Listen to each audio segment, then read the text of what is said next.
Olá, bom dia, Pai seja convosco. E vamos que vamos nessa caminhadinha, né? E mais uma crônica da minha caminhada. Hoje eu quero falar sobre o tempo de Deus. Dentro da mitologia grega havia um deus chamado, era o deus Cronos, deus do tempo. Ele governava o tempo era dele. Ele era o senhor do tempo. Existia uma profecia que um filho seu tomaria o seu governo do tempo. Então diz a história que ele governava. Diz a história que ele devorava os seus filhos para não perder o tempo. Havia também outro deus na mitologia grega chamado Kairos. Kairos, ele era um deus, um ser estranho, né? Ele tinha duas asas nas costas e duas asas nos tornozelos. E ele voava pelo tempo. Ele passeava pelo tempo. Só que dentro da história diz que Kairos não tinha muita preocupação com o tempo. Não tinha. E pensando sobre o tempo, falando sobre o tempo, a Bíblia fala em Eclesiastes capítulo 3, versículo 1, quando o sábio Salomão, escrevendo a respeito do tempo, capítulo 3 e alguns versículos ali, você vai ver quantas vezes Salomão fala sobre o tempo. Tempo disso, é tempo de colher, é tempo de plantar, e é tempo de morrer, tempo de viver.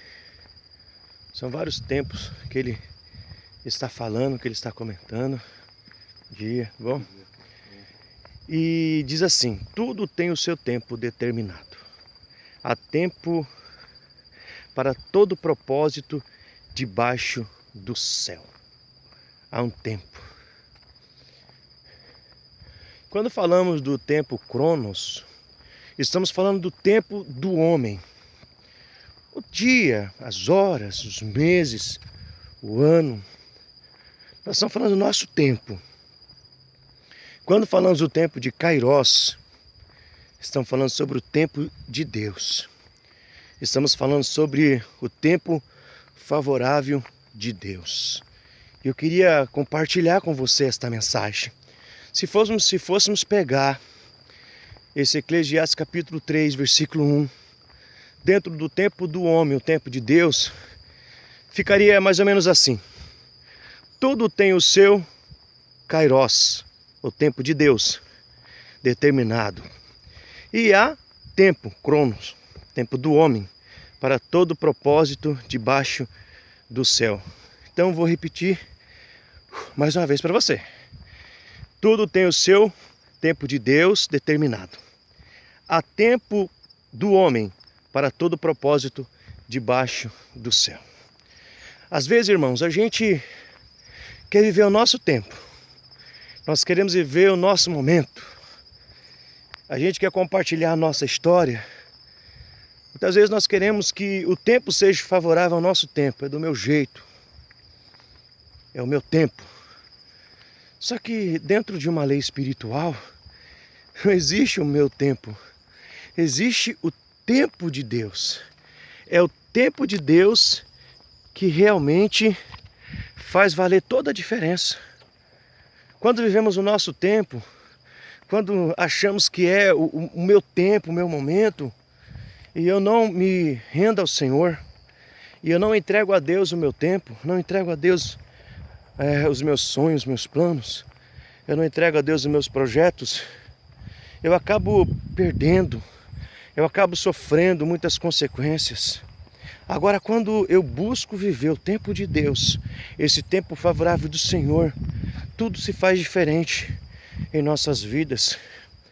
O tempo de Deus, para mim, para você, o tempo de Kairos, é o melhor tempo que a gente pode buscar.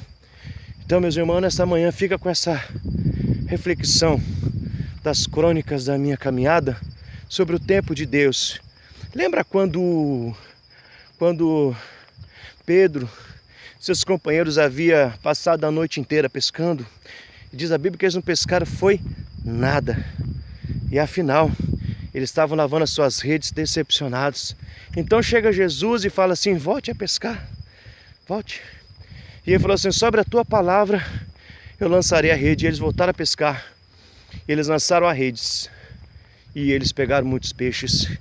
No tempo de Deus, meu irmão, minha irmã, no tempo de Deus, na tua vida, você só lança a rede e é Deus que manda os peixes. No tempo de Deus as coisas acontecem de uma forma sobrenatural. No tempo de Deus você não força nada, é Deus que faz. Você não precisa fazer nada no tempo de Deus. No tempo de Deus, é Ele que faz o milagre acontecer. No tempo de Deus. Então espere Kairos. Espere Kairos chegar sobre você. Espere Deus realmente dizer que o seu tempo está chegando. Que o seu momento está chegando. Que o seu dia está chegando. Não perca a fé. Não perca a esperança. Não perca. Claro que não. Permaneça firme. Há um tempo determinado por Deus debaixo da terra para mim e para você. E ó, o que Deus tem para fazer na minha vida, o que Deus tem para fazer na tua vida, Ele vai cumprir, porque Ele é um Deus fiel. Fique com essa palavra. Se Deus falou no seu coração, compartilhe este vídeo a alguém. Inscreva-se no meu canal lá no YouTube. Deixa lá ok. Deus te abençoe, tá? E agora é só você e Deus. E eu voltando para casa. Deus abençoe vocês em nome de Jesus.